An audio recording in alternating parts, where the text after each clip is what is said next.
Hello and welcome to The Drum. I'm Tim Palmer, and coming up today, selling the carbon tax compensation. Will millions of Australians be better off?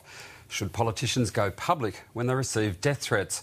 And why a girl without a past is no longer the ideal royal bride. Our panel tonight, host of Radio National Breakfast, Fran Kelly, ABC Religion and Ethics Editor, Scott Stevens, and in Melbourne, Executive Director of the Institute of Public Affairs, John Roskam. Hello and welcome back to The Drum, all. Well, the federal government has revealed some more about how it plans to compensate households for higher energy bills under its carbon price. Labor's promised no one will be worse off as a result of the tax and that millions will be better off. In a speech to the National Press Club, Climate Change Minister Greg Combet pledged every cent raised will be used to support jobs in affected industries, encourage moves to a clean energy future and help average Australians. We will put households first. There will be generous assistance for households to meet costs that may be passed on by the companies that are paying for their pollution. Assistance for pensioners and low and middle income households will be a priority, and I can assure you that under our carbon pricing mechanism, more than 50% of the carbon price revenue will be used to assist households. Millions of households will be better off under the carbon price, and the assistance will be permanent. But the opposition claims the government has broken a promise to give all of the carbon tax revenue to households. Australian families were promised no carbon tax. There is a carbon tax. Australian families were promised 100% of revenue by Mr Combet and Mr Crean. That's now been slashed. Both promises have been broken. Australian families will simply be worse off. It will not necessarily reduce pollution, but it will certainly raise the cost of living for struggling families, and it will certainly drive Australian jobs offshore. Fran Kelly, who is telling the truth here? Has the government shortchanged everyone by now going to 50% when they'd said 100%? No, I think this is an absolute try on by Greg Hunt. In fact, I think he does himself a disservice because, of course, the coalition does have a point. The government, the Prime Minister did promise to not bring in a carbon tax, and now they are bringing in a carbon tax. On that point, Labor remains vulnerable, and that's what the government's speech today is all about. There was nothing new in this speech. It was really just putting up in lights a few of the promises it's trying to get through, so they speak louder, if you like, than Tony Abbott's scare campaign.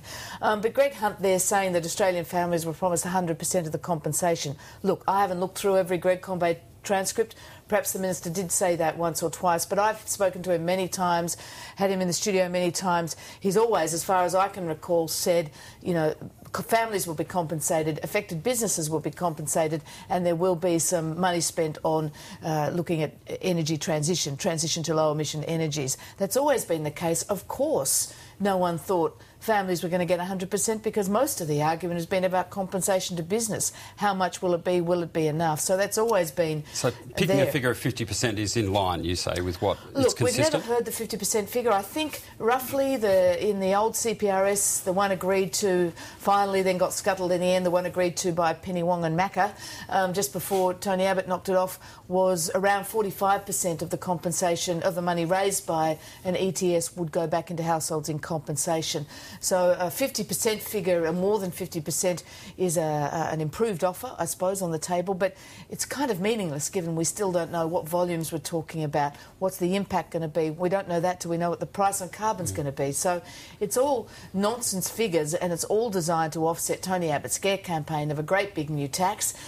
You know, every week the opposition can come out with quite a scary figure. Treasury modelling, this is going to cost you $860 a year. That's a lot of money. That's what Greg Combet was about today. Well, interestingly, on this suggestion that it's a retreat from 100%, Greg Hunt did raise some quotes from ministers, and in particular from Greg Combet.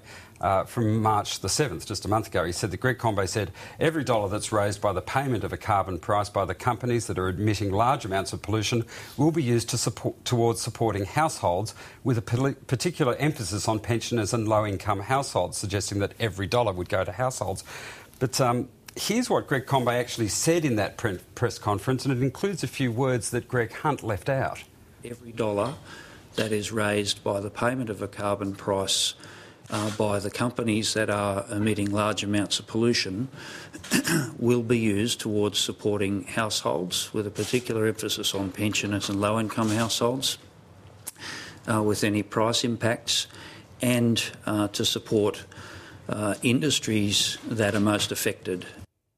And do you think by choosing to only partially quote that statement and leave out the key words "and to support industries that are most affected," where does that leave Greg Hunt? Well, I'm sure Greg Hunt didn't mean to do that, and he's probably working off a transcript, some news report that only had half the grab on it. Look, as I say, I haven't scrolled through every Greg Combay or Simon Crean transcript to see if there was one or two where they left it off. This is gotcha politics. It's nonsense. Greg Hunt knows as well as everybody else. If you're going to have a gotcha, you want to get it right, though, don't you? You do want to get it right. So I think we should actually forget about all of this and just put it away and move on. Not let Greg Hunt say it anymore either. Well, John Roskam, one other thing moving on in that speech by Greg Combay today, he said providing this assistance will not remove the incentive for households to become more energy efficient. Now, you look at human behaviour and economics. How do you think providing compensation in this way will not provide a disincentive for people to become more energy efficient?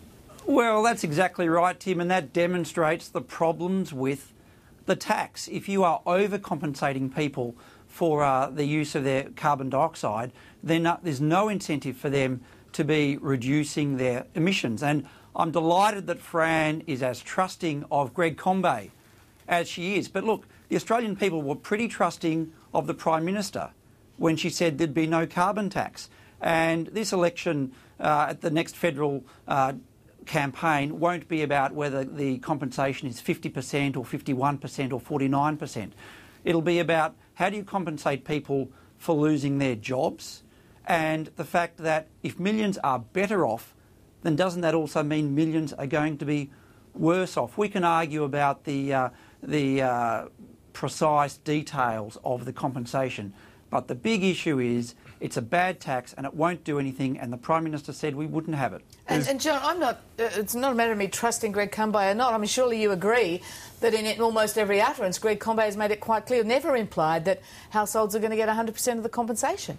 Look, Fran, I'm not sure that you're reading into it what Greg Combay said, but you don't have to trust Greg Combay. No, I'm not reading anything into it. I'm just saying he's always said that. I mean, did you ever think they promised households 100%? But that's true, Fran, but Fran, the Prime Minister also said we wouldn't have a carbon tax. We have now Greg Combay saying... Point taken, I made that point.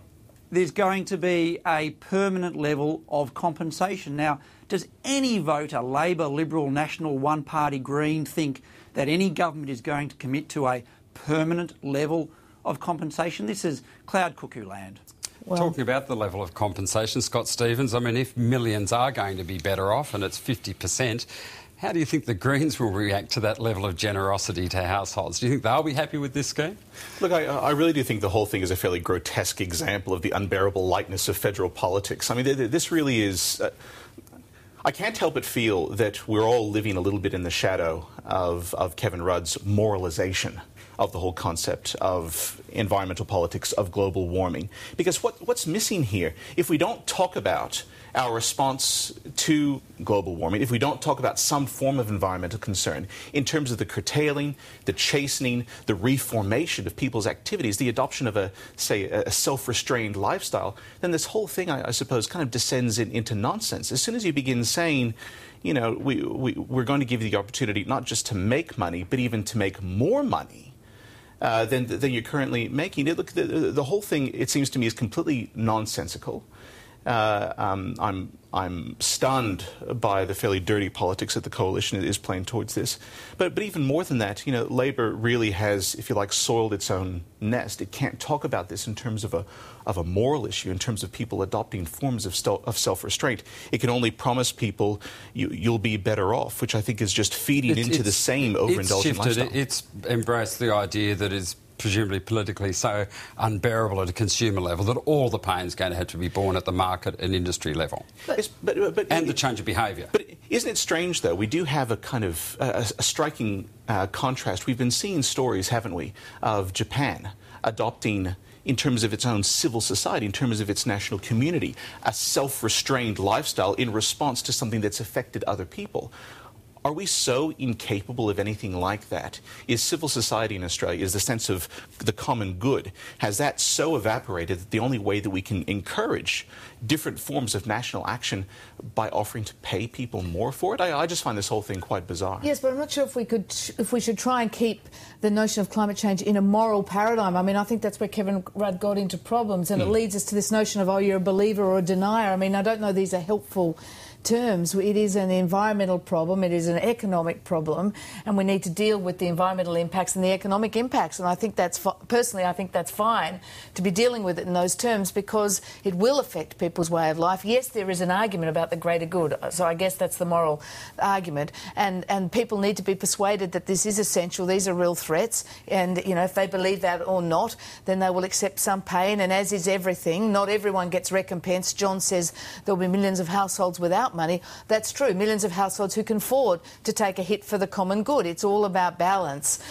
Whether it's simply enough for Tony Abbott to say, oh well, the tax will be permanent, but the compensation won't. That's an argument with every. I remember that argument when the GST came in. Certain compensations will be permanent. There's no government that's going to wind back the pension, for instance, but they might wind back some of the family tax benefits over time. That's true. There is no guarantee. John Roskam, aside from those who can be clearly divided as believing in man-made climate change and supporting the market mechanism, and those who don't believe in it and don't support it, there seems to be an increasing emerging school of those who may or may not believe in it, but who don't believe we should go first. And to that, today, Greg Combay said China's reducing its carbon intensity, and even in the last few days has confirmed carbon trading in 6 regions. Are those sorts of arguments enough to move those people in that middle ground? Look, they are not. And the point is, we were talking about wordplay by Greg Hunt. Let's talk about wordplay by Greg Combay when he says China is reducing its carbon intensity. What he doesn't talk about is how China is dramatically increasing its carbon emissions. We had the discussion about moral arguments. The government needs to make this as a moral argument because there's no science or economic arguments. You'd notice the Prime Minister and Greg Combay are not talking about... John. No, Fran, can I finish? The Prime Minister is not talking about how this tax will make an iota of difference to world temperature. When you look at what's happening in the United States, the EPA that's monitoring carbon dioxide emissions has just been dramatically defunded by the Congress. You have European countries walking away. You have France reiterating its view that it's not going to engage in other sort of activities that Australia is. So Australia is going alone, and it's only because of the political problems of this government, because if it wasn't for a carbon tax, there would be no point to the Gillard government. I just don't think... I mean, Australia is not going alone. Britain is going to introduce a carbon tax. You know, David Cameron, not only is Britain part of the EU trading system, it's also going to introduce a price on carbon, a tax on carbon, because the trading system, the EU trading system, is not effective at the moment, and the price on carbon is not high enough to make a difference. So Australia is not going alone. You know, President Obama, I'm sure there are problems dealing with the Republican numbers in the Congress. But Obama's made it clear that he thinks there should be and there will be regulation to deal with the level of emissions if you can't get a trading scheme through. So I just think it's misleading to say that Australia's going